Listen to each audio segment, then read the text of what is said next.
Hello my dear friends, આજે આપણે reading કરવા જઈ રહ્યા છીએ ધનુ રાશિવાળા મારા વ્યૂવર્સ કે જેમના નામ ભ ધ ફ ઢ પરથી સ્ટાર્ટ થાય છે.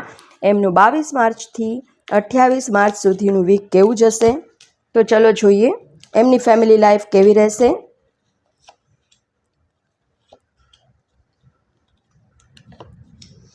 એમની હેલ્થ કેવી રહેશે, ફાઇનાન્શિયલ લાઈફ તેમની કેવી રહેશે.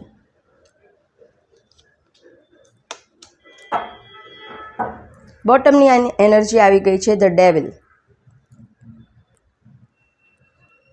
કોઈ બંધન ફીલ થઈ શકે છે અથવા તો કોઈના વિચારોથી તમે બંધાઈ ગયા છો અથવા તો તમે તમારા પોતાના નેગેટિવ થિંકિંગમાં બંધાઈ ગયા છો.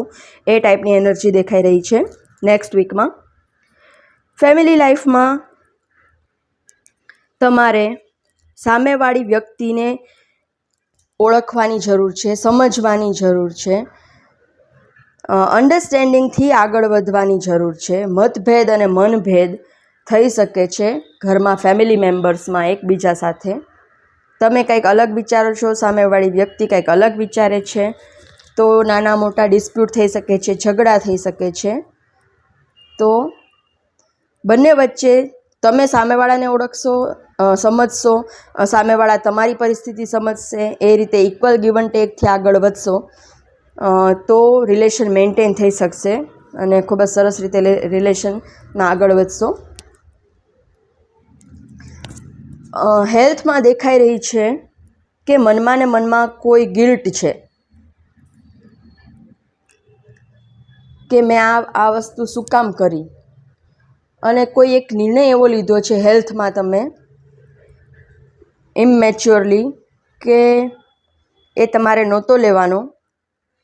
હવે તમને એ કર્યા પછી પછતાવો થઈ રહ્યો છે કે મેં આમ શું કામ કર્યું, અને હવે તમે ડેસ્પરેટ થઈ રહ્યા છો કે આ સિચ્યુએશનમાંથી હેલ્થ અત્યારે તમારી જો ખરાબ છે તો હવે ડેસ્પરેટ થઈ રહ્યા છો કે આ સિચ્યુએશનને હું કઈ રીતે મેનેજ કરું, કઈ રીતે હું પાછી મારી હેલ્થ પહેલાં જેવી કરી નાખું.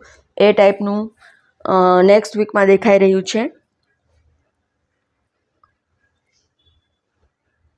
ફાઇનાન્શિયલ લાઈફમાં તમે મેજિશિયન છો, તમારી પાસે બધું જ છે, અથવા તો નથી તો તમે કેપેબલ છો કે તમે તમારા નામની પ્રોપર્ટી જાતે બનાવી શકો, જાતે બેંક બેલેન્સ તમે ઊભું કરી શકો છો, મલ્ટીટાસ્કિંગ તમે કરી શકો એવા છો.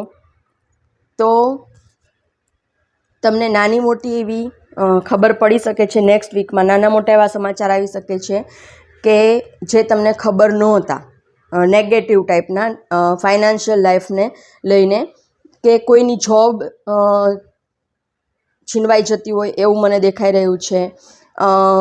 તમે પેલું બિઝનેસ કરો છો તો એમાં મને લોસ દેખાઈ રહ્યો છે, પણ ડિવાઇન તમને એવું કહી રહ્યા છે કે ઇન્વેસ્ટમેન્ટ કર્યું હતું તો એમાં તમને બહુ મોટો લોસ આવી શકે છે નેક્સ્ટ વીકમાં. પણ ડિવાઇન કહી રહ્યા છે કે એ બધું ભૂલી જાઓ, જે લોસ થયો, જે ગયું તે ગયું. તમે તમારા પોતાના ઉપર ભરોસો રાખો. જે તમે અત્યાર સુધીમાં ભેગું કરેલું હતું ફાઇનાન્સમાં તો એ તમે ફરીથી બધું કરી લેવા માટે કેપેબલ છો. તો એના વિશે, જે ગયું તે એના વિશે વિચારીને તમારે દુઃખી થવાની જરૂર નથી. એ બધું તમે ફરીથી અર્ન કરી લેશો. યુનિવર્સ પ્લીઝ મને એક ગાઈડન્સ આપો કે નેક્સ્ટ વીકમાં કયા થોટ સાથે મારા વ્યૂવર્સ આગળ વધે તો એમનું નેક્સ્ટ વીક સારું જશે. ઇન્ટેન્સિટી, તીવ્રતા. પ્રોબ્લેમ પર ફોકસ નહીં કરીને સોલ્યુશન ઉપર ફોકસ કરો. તીવ્રતાથી સોલ્યુશન ઉપર આગળ વધો એટલે હેલ્થ પણ સારી થઈ જશે, વેલ્થ પણ સારી થઈ જશે, અને તમે ફેમિલીમાં તમારા રિલેશન પણ ખૂબ જ સરસ રીતે સોલ્યુશન ઓરિએન્ટેડ બનશો તો તમે રિલેશનને પણ ખૂબ જ સારી રીતે મેન્ટેન કરી શકશો. આ જનરલ કલેક્ટિવ રીડિંગ છે, બધાને રેઝોનેટ નહીં થાય. જેમને પર્સનલ રીડિંગ બુક કરાવવું હોય તે સ્ક્રીન પર આપેલા નંબર પર મને મેસેજ કરી શકે છે. Thank you so much.